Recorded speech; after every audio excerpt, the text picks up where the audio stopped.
이제 다윗이 쫓겨다니는, 아직은 본격적으로 쫓겨다니지는 않지만 도망해야 하는 신세가 되어버렸습니다. 온 이스라엘이 칭송받는 사람이었고, 또한 이스라엘 왕 사울 왕의 사위였고, 게다가 아주 젊은 나이에 군대 장관까지 이뤘던, 블레셋 사람들을 두려워하게끔 만들었던 그 용맹한 다윗이 이제는 이스라엘 백성들조차 피해야 되는, 백성들을 두려워해야 되는 쫓기는 신세로 전락해 버렸다는 것이죠. 어느 정도냐 하면 급하게 쫓기다 보니까 먹을 것도 없고요, 그리고 이 위험한 길에서 자신을 보호할 무기조차 없는 상황이 되었습니다. 그러던 가운데 다윗은 노브로 향합니다. 이 노비란 땅은요, 제사장의 성읍으로 잘 알려져 있었다고 합니다, 당시에. 왜냐하면 과거 블레셋의 공격으로 법궤를 빼앗기고 실로가 파괴된 일이 있었습니다. 거룩한 땅이라고 일컬어지는 실로였죠. 그곳에 있던 실로가 파괴되었을 때 많은 제사장들이 이곳 노브로 와서 거주했기 때문에 그곳이 별명이 제사장의 땅이라는 곳이었죠. 그곳에 와서 그는 제사장 아히멜렉에게 자신을 숨깁니다. 제사장 아히멜렉은 놀라서 이야기하죠. 어째서 당신이 혼자 옵니까? 혼자 이렇게 누추한 행색으로 이곳까지 왔습니까? 다른 사람들은 어디 있습니까? 라는 것이죠.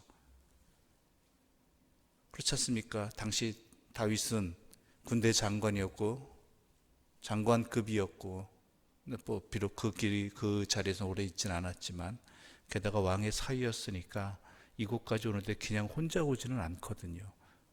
그런데 혼자 왔다라는 것이죠. 그러니까 아히멜렉이 의심하거나 염려하는 상황이 벌어진 겁니다. 그래서 숨기죠. 몰래 왔다. 어떤 특별한 임무를 받고 사울왕에게 몰래 왔고, 그래서 나중에 나의 소년들, 즉 군사들, 동행하는 이들은 나중에 다른 곳에서 만나기로 했다라고 말을 합니다. 그러면서 떡을 요청합니다. 우리들이 떡이 필요하다. 근데 제사장에게 떡이 없다라는 것입니다. 있는 것은 뭐예요? 진설병밖에 없다라는 것입니다. 즉 하나님의 전에 드린 거룩한 떡밖에 없다라는 것입니다. 그것은 함부로 아무나 먹어서는 안 되는 것입니다. 그런데 그것이라도 달라고 요구할 정도로 다윗의 상황이 얼마나 초라한 상황인지, 말 그대로 우리 옛말에 목구멍이 포도청이 되는 것이죠.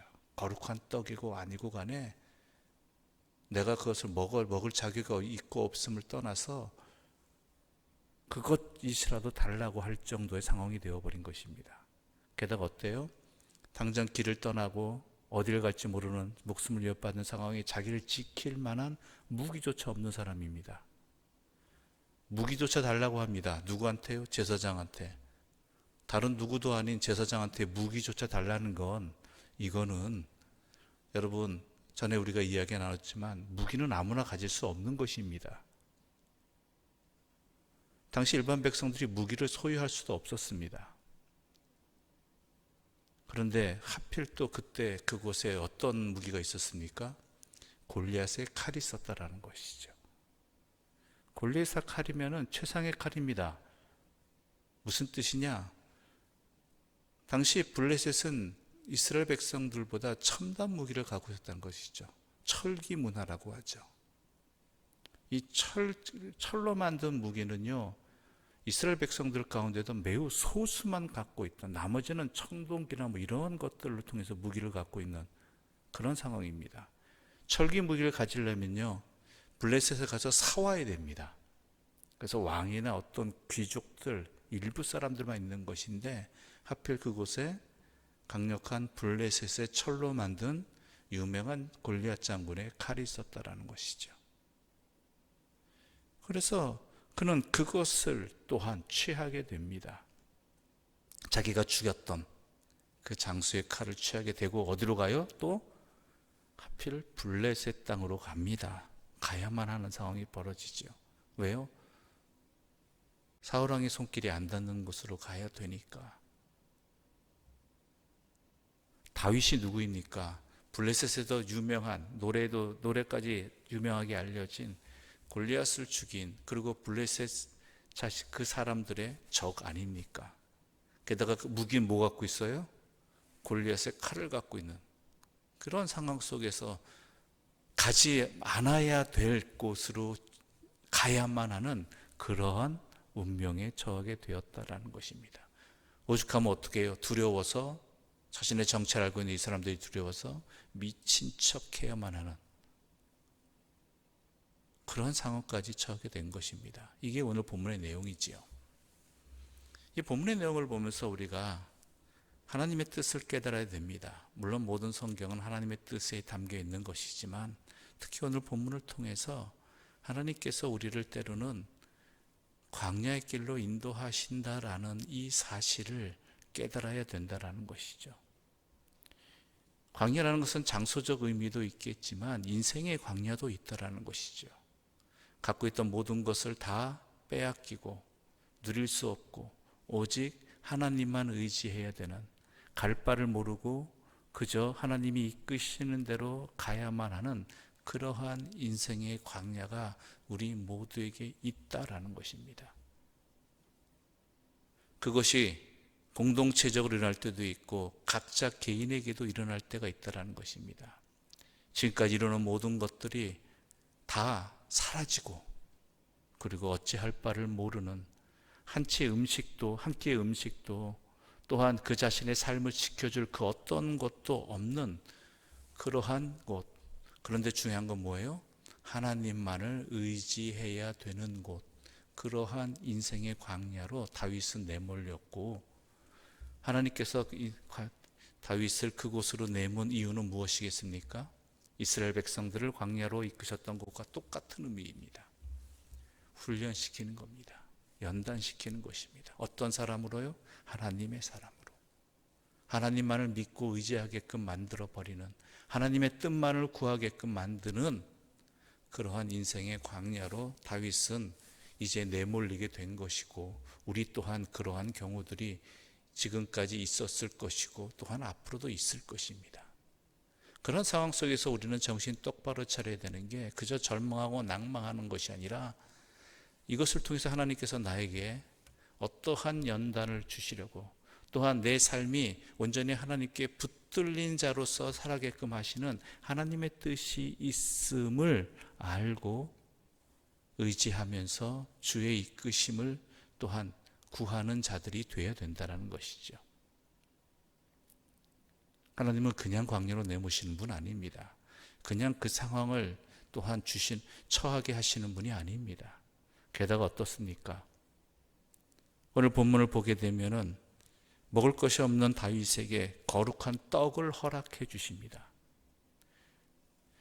하나님께 드리는 진설병을 그에게 허락하십니다. 이것은 그 떡이 거룩한 제사에 사용하는 하나님 앞에 진설된 병이었 떡이라는 의미를 갖고 있지만, 더 중요한 것은 이것이 누구로부터 비롯되었다는 것입니까? 하나님께로부터 비롯되었다라는 것입니다. 하나님께서 주셨다라는 것이죠. 우리 인생이 하나님께 달려 있음을 분명히 이 진설병을 통해서 다윗에게 주실 때 그것을 다윗이 깨닫기를 원하시는 것이죠. 또한 무기는 누구로부터 비롯되었습니까? 하나님께서 예비해 두신 무기 아니겠습니까? 다윗에게 무기가 필요한데 그 무기를 어떻게 해요? 가장 강력한 무기로 하나님께서는 그에게 허락하셨다라는 것입니다. 하나님은 그냥 내모시는 분이 아닙니다. 이스라엘 백성을 광야로 내몰았을 때 만나와 메추라기를 허락해 주시고, 그리고 그 광야에서 갈 바를 모르는 인생들에게, 이스라엘 백성들에게 구름과 불기둥으로 인도하신 분이 하나님이시고, 광야에 목마른 자들을 향해서 그 수백만의 사람들이 마실 수 있는 물도 허락해 주신 분이 바로 하나님이십니다. 이 모든 것들이 다 어떻게 해요? 하나님께로부터 비롯되었다라는 것이죠. 광야는 바로 그런 곳입니다. 그러한 사람으로 훈련시키는 곳입니다. 이 모든 것들이 다른 무엇이 아니라 하나님께로부터 비롯되어진다라는 것을 깨닫고 또한 누리며 자신을 연단해 하나님 앞에 연단해 가는 곳, 그것이 바로 광야이고 인생의 자리라는 것이지요. 다윗은 이제 들어섰습니다. 갈 바를 알지 못합니다. 어디로 가야 될지 모르겠습니다. 그러나 하나님께서 블레셋으로 인도하시면 블레셋으로 가야 되고, 또한 더한 곳으로 인도하면 더한 곳으로 가는데, 그것을 통해서 하나님을 의지하면서 살아가면 되는, 사방에 우겨쌈을 당한다 할지라도 하나님의 뜻에 따라 움직이는 그 백성을 하나님께서 지켜주심을 믿어야 되고 경험해야 되고 훈련해야 되는 곳이 바로 광야인 것입니다. 여러분,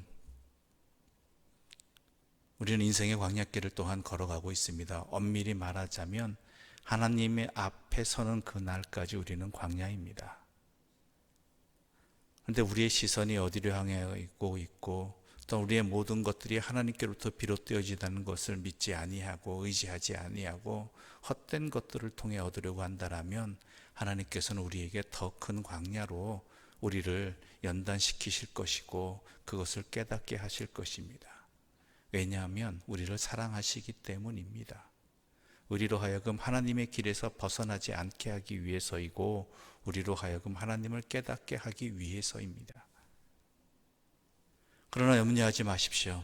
하나님은 우리에게 이미 예비해 두신 일용할 양식들과 또한 많은 샘의 은혜와 그리고 우리를 지켜주시는 그 모든 것들을 예비해 두신 하나님이십니다.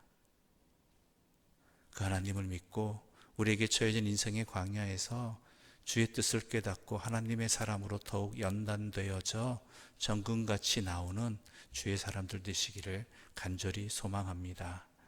다윗이 다윗된 것은, 우리가 알고 있는 다윗된 것은 바로 이 인생의 광야를 통해서 그가 연단되었기 때문이고 하나님 앞에 더욱 붙들린 사람이 되었기 때문이라는 것 명심하시기 바랍니다. 기도하시겠습니다. 하나님 아버지, 감사합니다. 갈 바를 알지 못하고 위험하고 힘든 시간에 처한 다윗의 모습, 우리 인생이 광야길에 처한 것과 같은 모습입니다. 그러나 이 모든 것들을 광야로 인도하신 하나님의 뜻은 바로 다윗을 위해서, 다윗으로 하여금 하나님 앞에 선 자로서 하나님을 의지하며 하나님의 뜻에 따르는 주의 말씀으로 살아가는 사람이 되게 하기 위해서, 그 모든 상황에서 주를 의지하며 나아가는 믿음의 사람으로 세우시기 위한 하나님의 연단의 과정이었음을 오늘 본문 말씀을 통해서 깨닫게 해주시고 확신하게 해주시니 감사합니다. 우리 또한 인생의 광야길을 걸어갑니다. 그것이 우리가 의식할 때도 있고 의식하지 못할 때도 있고 또한 지금보다 더 큰 광야로, 더 심한 광야로 인도하실 때도 있겠지만 우리에게 이 광야를 허락하신 하나님의 뜻을 깨닫고 오직 주의 말씀에 붙들린 자로 살아가게 하여 주시옵소서.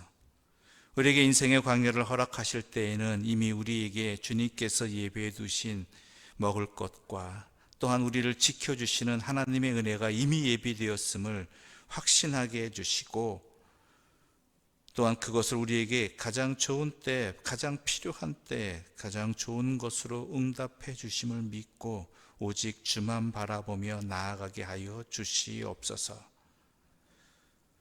그리하여 우리에게 허락되어진 절망과 고난의 광야에서 주를 바라보게 해주시고 때로는 넘어진다 할지라도 끝까지 하나님만을 붙들고 하나님만을 의지하며 나아가는 믿음의 사람으로 세워지게 하여 주시고 연단되게 하여 주시옵소서. 예수님의 이름으로 기도드립니다. 아멘. 하늘에 계신 우리 아버지, 아버지의 이름을 거룩하게 하시며 아버지의 나라가 오게 하시며 아버지의 뜻이 하늘에서와 같이 땅에서도 이루어지게 하소서. 오늘 우리에게 일용할 양식을 주시고 우리가 우리에게 잘못한 사람을 용서하여 준 것 같이 우리 죄를 용서하여 주시고 우리를 시험에 빠지지 않게 하시고 악에서 구하소서. 나라와 권능과 영광이 영원히 아버지의 것입니다. 아멘.